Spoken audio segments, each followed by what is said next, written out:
Greetings, my fellow Americans, and probably a few Canadians, and welcome to the What the Future Democracy webinar, podcast, podinar, whatever you want to call this. 2020 was a dark time, and I was in a dark place. I was exhausted, like most of us, and suffering from what my aunt called the existential ghastliness of our times. I was working on the scenarios, little vignettes about what might happen for the future, for our WTF pandemic issues. And in the woeful scenario, I spun out all these really scary things that also seemed somewhat plausible. And then as the year went on, I watched a lot of them come true. I'd written about things like a postal service burdened by a pandemic and also the overwhelming amount of mail-in ballots and somewhat collapsing under the weight. Check. I'd written about a president contesting the results of a fair and honest election. Check. I wrote about an economic and pandemic-fueled new version of a civil war. I'm going to give myself a half check on that one, because I fear that that future is still being written. But I kept thinking back to an interview I did a few, but not more than 4 years ago, with a venture capitalist and author named Bruce Gibney. And Bruce wrote a book about the baby boomers called A Generation of Sociopaths. And while we were talking about generational stuff, he had this one comment that was just kind of an aside, little throwaway remark that nevertheless stuck with me, and might stick with you now too. And he said, I don't know exactly where in the Constitution, but I'm positive it's in there, that we have a fundamental American right to be bored by politics. And his thought was that if we're being bored by politics, it means that the system is working, that everything is going to plan. Because fundamentally, politics should not be as exciting as it has been recently. So yeah, about that. But anyway, as we started to plan the pandemic or the democracy issue, we made a conscious decision to step out of the darkness. So I'm putting aside my darkness because, damn it, I want this to get better. I want our system to work. And since this issue is about nothing short of the future of democracy, which frankly has never looked more in doubt than it does in recent weeks, months, even hours. So, country after country, we're not just saying this, we have the data. We can see in that data that all around the world, people think the system is broken. They think that our systems are rigged for the rich and the powerful. There's a lot of doubt and a lot of mistrust and a lot of disinformation, which is a pretty dark place, I'll admit, to start this discussion from. But here we are. So today we're going to do our WTF sort of thing. We're going to walk through all of the big questions. We're going to look at politics. We're going to look at truth. We're going to look at the role of brands in supporting our democracy and the dangers around that. We're going to talk to a lot of experts. We're going to look at a lot of exclusive data just from this issue. And yeah, we're going to bring in a lot of ideas from the democracy issue, but also we're going to go back to a previous issue about the future of truth. And we're going to layer in some of those voices and a lot of that data too. So no biggie. We're stepping back from our usual things about the future of smaller topics like food and transportation.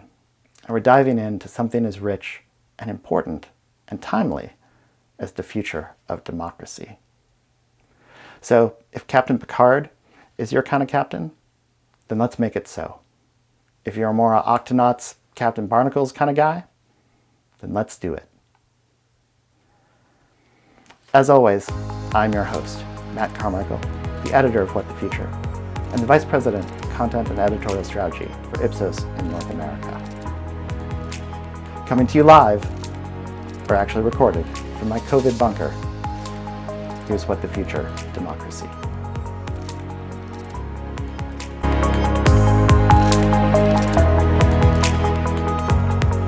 As I said, this is truly an issue about hope. But I have to be realistic. It's going to be a slog and a battle to put things back on track. Only 12% of Americans think our United States are really united at the moment. And only a quarter think our democracy is strong. Those numbers are, well, bad. Recently, we inaugurated a new president who, no matter what you think of him, at least has great taste in reading material. His inaugural address, issued in unprecedented circumstances, centered on a tone of unity that was remarkably well received by both parties, which is momentarily promising. He said two things that wind up being pretty much on point for our discussion here. The first was this: we must reject the culture in which facts themselves are manipulated and even manufactured. And with that, I'm going to start off this discussion with some of our truth issue, because it's increasingly clear that if we're going to solve problems of our democracy, and through our democratic process, that having a shared set of facts is an important part of that solution. And right now, we don't.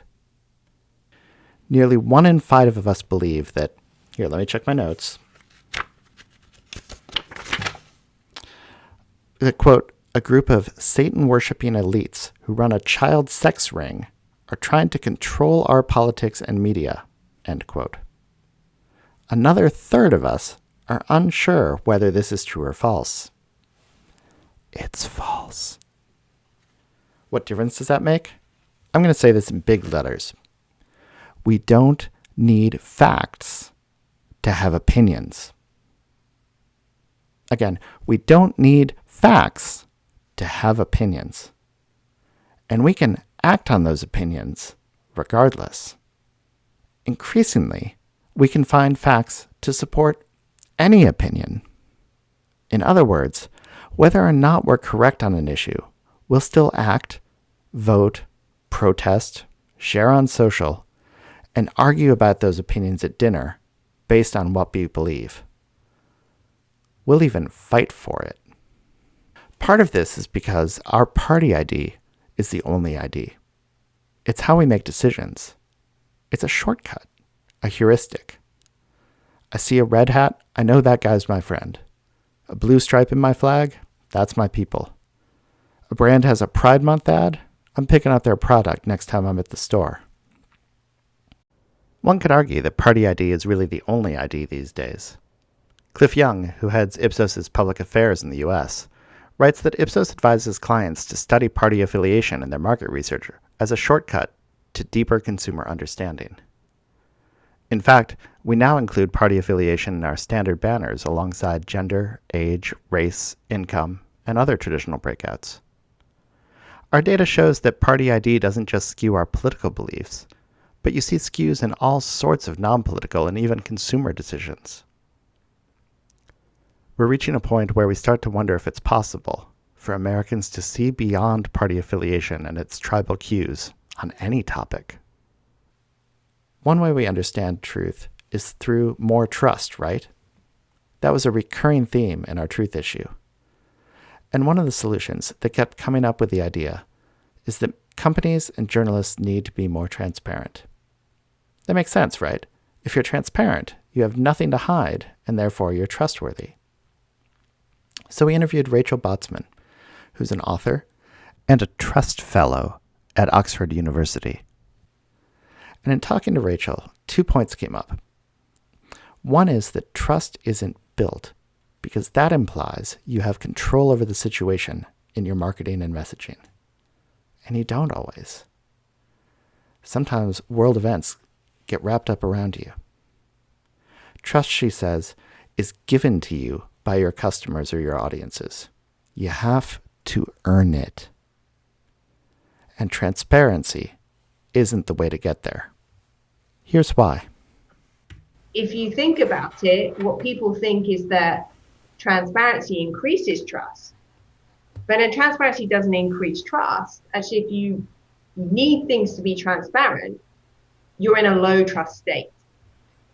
And the reason why I think companies and entire sectors, so like the media companies and the technology companies and the financial institutions, where they're like, the way we're going to fix all our trust problems is like a magic wand through transparency.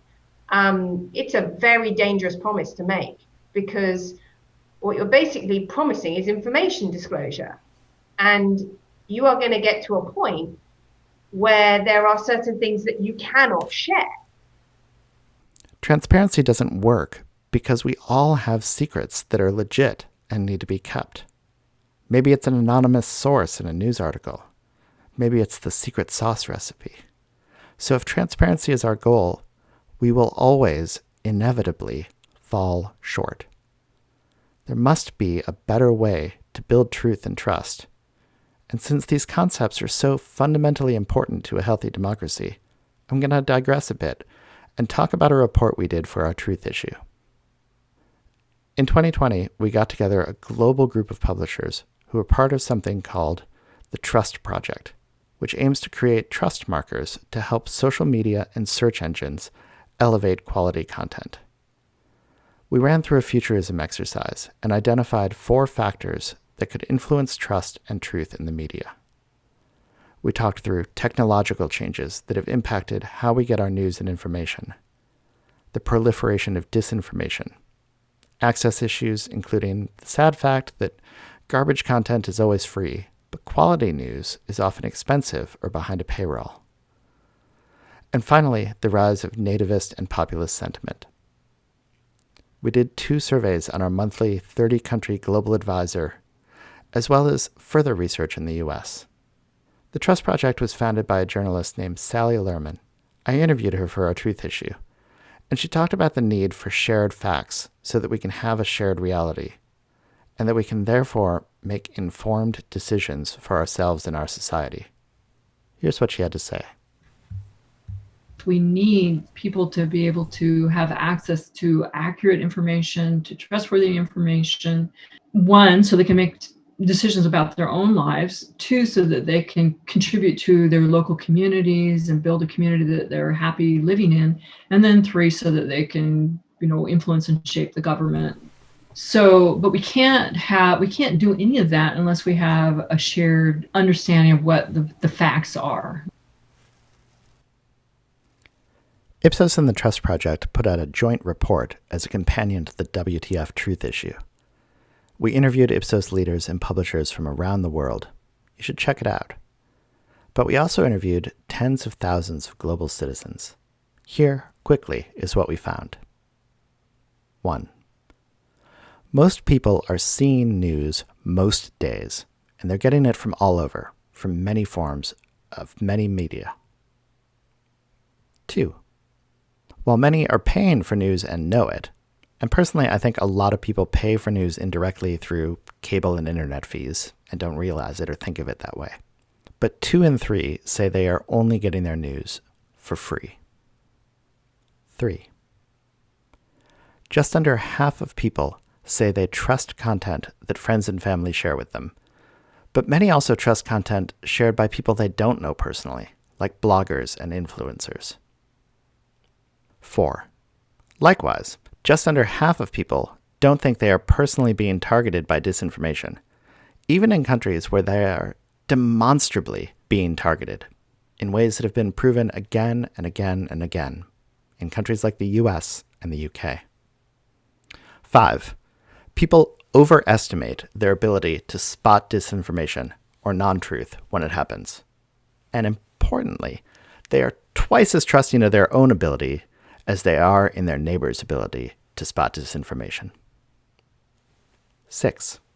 Many people throughout the world identify with nativist and populist beliefs, like immigrants take away jobs from real Americans, or my country needs a stronger leader to take the country back from the rich and powerful. Nativists and populists are likely to be targeted with disinformation that reinforces those beliefs and their distrust in the experts who purvey the truth. So to reiterate, people get lots of news from lots of different sources. They're typically getting their news from sources they don't pay for, which are probably lower quality, but a decent number are ponying up. People trust the content shared by people they know, and often by people they don't really know. People don't believe that they are being targeted by disinformation, and they overestimate their ability to spot disinformation when it happens. And nativists and populists are likely to be targeted with disinformation that reinforces those beliefs and their distrust in experts who purvey the truth. So that's kind of a perfect storm for disinformation to spread. And we're seeing that in the world around us day in and day out. The good news is most people seek out trusted sources of news, according to our data. Bad news is that we don't place our trust in the right places. 3 in 4 think the mainstream media is more interested in making money than telling truth, according to a project from NPR and my alma mater, the Medill School of Journalism, whose namesake, Joseph Medill, said, "To write boldly and tell the truth fearlessly." A motto which is literally stuck to my monitor right at this moment. Oh, I know. I'm taking a long but important detour about how we get to fixing our democracy. But the truth is out there, and the truth is important. And if we can't get our truth from media, the alternative is typically, historically, that we place our faith in a major authority figure. And historically, that doesn't often turn out well. I personally fall into the 90% of Americans who think democracy is still a pretty good way to run a country. Now, normally on these podnars, I walk through the issue in order because, well, we design each issue to tell a narrative arc. But this time, I'm going to go backwards. In light of everything going on in the world these days, and I'm recording this a couple weeks after the inauguration as the second impeachment trial of President Trump begins, I want to start with the question we discuss with Bob Garfield, host of On the Media from Public Radio's WNYC. Can the news media cover politics without being political? And I should mention that Bob is someone I've known off and on for my entire career. We worked together at Advertising Age back in the day. We've shared bylines, laughs, and a few drinks over the years. He's a smart and engaging guy, and it was great to catch up with him. Even if the conversation was full of gloom and doom, it was offset with despairing laughter. He said 2 things that struck me and stuck with me. One was that, as a journalist, if a team slugger strikes out 4 times with the bases loaded and you report on that, it's not evidence of your, quote, anti-slugger bias. It's just calling it like it is. And I think that was a tough challenge for the media, which was ill-equipped to cover something like the Trump administration, which was, whatever you think about it, operating outside of established norms. The second thing he said was even more telling. And so I want him to tell you in his own well-established radio voice. Here's Bob. Well, what are the values of journalism? Speaking truth to power, shining a light into the darkened crevices of government and afflicting the comfortable and comforting the afflicted, watchdogging the people who are supposedly the stewards of our democracy and of our money, and generally documenting the conduct of our leaders and holding them accountable. Well, lo and behold, these are the fundamental aspects of liberalism or progressivism as well. And it's not an ideology, it's a mentality. It's a mindset. It isn't even inherently political. In fact, it's absolutely not political. It is simply about accountability and curiosity and responsibility. Again, I was a journalism major. I get that. And I get that the values of journalism are much what he said they were, including speaking truth to power with a baked-in skepticism that makes the world go round. It only functions if there is some amount of trust from the audience that journalists are doing the work on their behalf. And as I said earlier, that trust is often misplaced. More and more, I would say, that had consequences, and where we place our trust can have impacts that are often disastrous. In our data, we see that there are vastly different ideas about our ongoing pandemic, for instance, depending on the media people trust. As Chris Jackson from our public affairs team wrote, these alternate realities have real-world implications. People who believe the death statistics are inflated are less likely to wear a mask and more likely to spend time with other people, potentially spreading the coronavirus. We can't solve big problems like the coronavirus or climate change or inequality if we can't even agree on the terms in the data. I mean, we can't solve big problems if we don't even agree that they're big problems. We can't solve problems as easily if we don't have shared values, which clearly we don't. In terms of the ideals laid out in the Bill of Rights, Democrats and Republicans have very different ideas of what's important. Equality under the law was twice as likely to be ranked as the key right by Democrats than Republicans. Republicans, meanwhile, were 3 times as likely to say that freedom to practice religion was the most critical right. But we also can't solve problems if we aren't working together. 2020 was a year that saw the issues of race and equality back at the top of the national discussion. As civil rights leader Rashad Robinson said in the New York Times recently, in 2020, for the first time ever, racial justice became a majoritarian issue at the polls.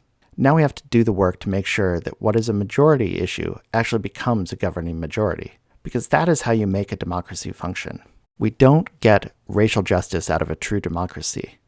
We get a true democracy out of racial justice. We're not going to pretend to have all the answers on such a huge topic, but to help us frame the discussion and set up some of the questions we can all keep researching. What the Future's deputy editor Kate MacArthur spoke to Eddie Glaude Jr., Princeton University professor and author of Democracy in Black: How Race Still Enslaves the American Soul. When Kate asked him how he thinks our democracy is doing, he described it as fragile, on a knife's edge, on life support. And that was before January. Professor Glaude sees that rooting out racial bias as best we can will benefit all communities. But it's going to be a tough road to reframe that discussion. He hopes it can be done peacefully.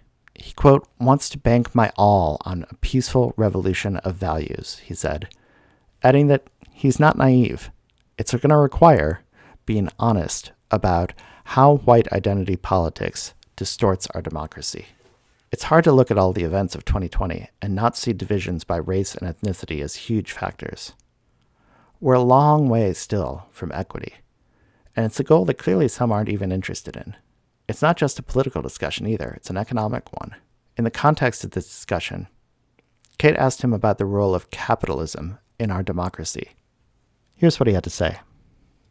Well, look, unbridled greed poses an existential threat to democratic life. Period. Unregulated markets present a deep danger, in my view, to any robust conception of the public good. My view is that any economic system that presupposes the necessity of disposable people is, by definition, wrong. But that doesn't mean I don't believe in markets. It doesn't mean that I don't understand the importance of markets to improving the quality of life of everyday ordinary folks. Part of what we have to do is understand that the moral and social contract that is needed in order to fix our broken society begins with the assumption that no human being is disposable. Glaude understands that in our system, capitalism and democracy are often intertwined. In other words, you can't separate our economic system from our political system, and that equity needs to exist in both. Which is a nice pivot to the next portion of our conversation, which is about the role of brands in the process. When we look at the political issues through the lens of the economy, we find a surprising amount of bipartisan agreements on these topics. Working with USA Today and Public Agenda, Ipsos finds large majorities in both parties agree with bedrock ideas like having good jobs here versus overseas is beneficial. We agree that trade schools and community colleges are important, as are tax breaks to help businesses. We understand the linkage between infrastructure and jobs. Likewise, we know that affordable, high-quality childcare needs to be available for all families. There's even bipartisan support, though not quite as strong, for raising the minimum wage. So how can businesses take part in our democracy? What risk does getting involved have for brand reputation? Just as importantly these days, what risk does not getting involved in have for a brand? It's a decision many brands have wrestled with more and more in the last year. To what extent should we take a stand in these polarized times? Natalie Tran feels strongly that brands have a role to play in supporting our democratic institutions. She works for one of the largest talent agencies in the world as executive director of the CAA Foundation. And in 2020, she co-founded the Civic Alliance, a coalition in the entertainment industry to boost voter turnout, with Mike Ward of the nonprofit Democracy Works.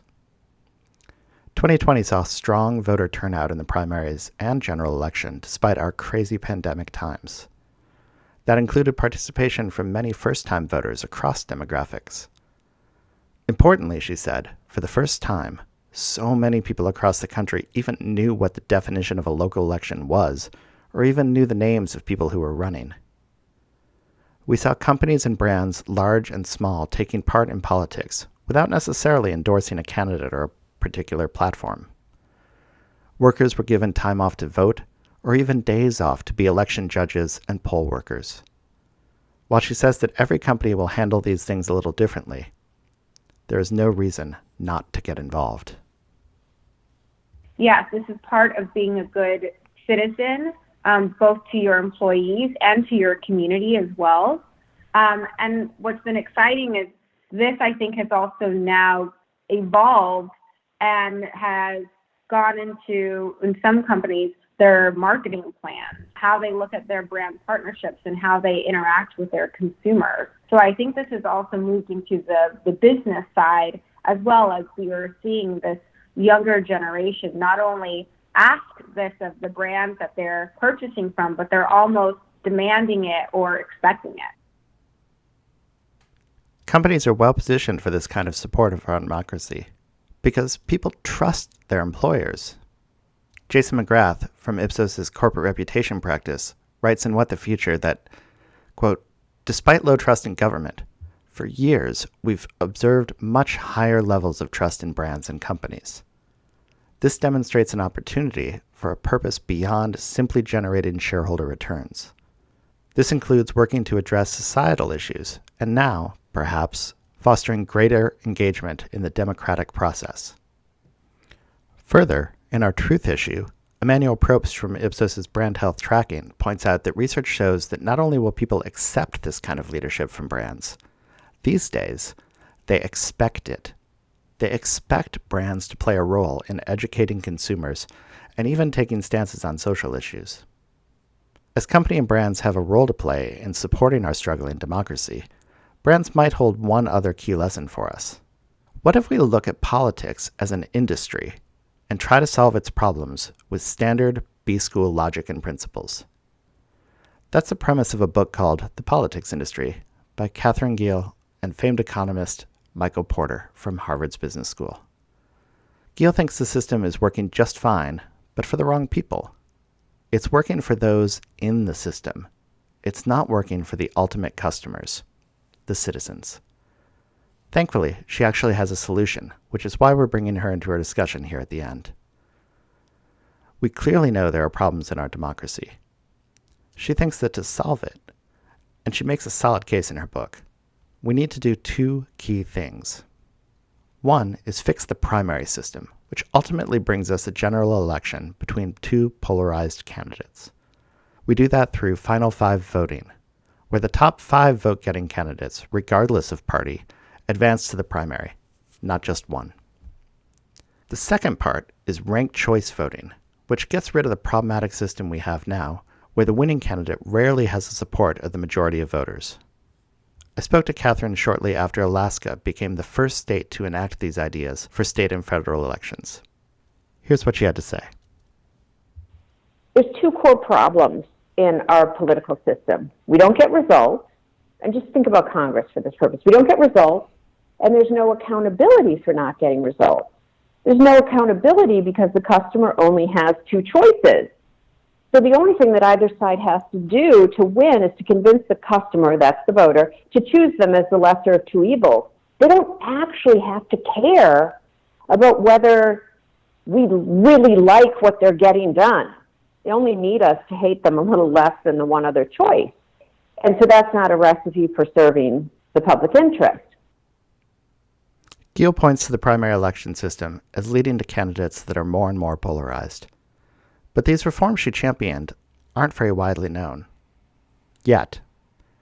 It's easy in our political polling firm bubble, which is a very specialized kind of bubble, to be shocked that many Americans don't even know about the idea of moving away from the Electoral College, let alone support it one way or another. But could the success in Alaska lead to a greater groundswell for Final Five and ranked choice voting? Time will tell, but awareness will clearly be one of the key obstacles to success. Now, former President Trump campaigned on the promise of making America great. As a benchmark, that's not as easy to quantify as, say, unemployment or the number of people in poverty or the health insurance rate. But at various points in his presidency, we asked people a couple of questions on the topic. Between the start and end of his term, there was a drop-off in the number of people, in both parties, who said that America was great. When was it great? A plurality think it was great in the 70s or before. To many Americans, America was never great. And by that, I think most people mean that it never quite lived up to its promise. I'd like to believe it still can, and I hope you think so too. After the part about the right to live in boring times, politically, the Constitution talks about forming a more perfect union. Not a perfect union, a more perfect union, which implies there's room to grow, room to change, room to improve, and that no matter what we as a nation go through, we can come through it together. I want to close with what pretty much everyone seemed to think was the highlight of the inauguration. I'm talking about the inspirational Amanda Gorman, the National Youth Poet Laureate. Her poem, The Hill We Climb, delivered on the very steps that had so recently been stormed, stirred the nation.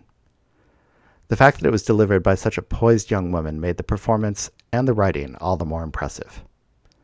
I'm not even going to pretend I can do it justice. So here she is, in her own amazing voice. Being American is more than a pride we inherit. It's the past we step into and how we repair it.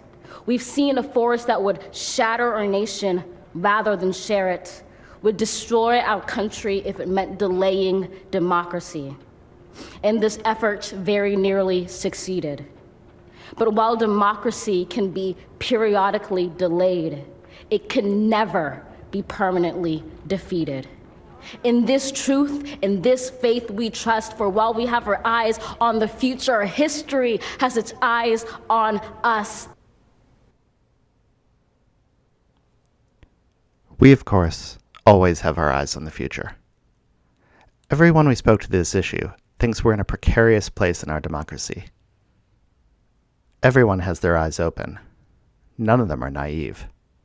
But each of them, and I hope I've conveyed this, each of them has hope. And each of them have ideas, concrete, real ideas for how to fix it. Each of them is bright and capable and driven and actively working to help make our country smarter and stronger. And I hope you and your brands and your companies and your organizations can take their work and build on it within your own organizations for a better future for us all.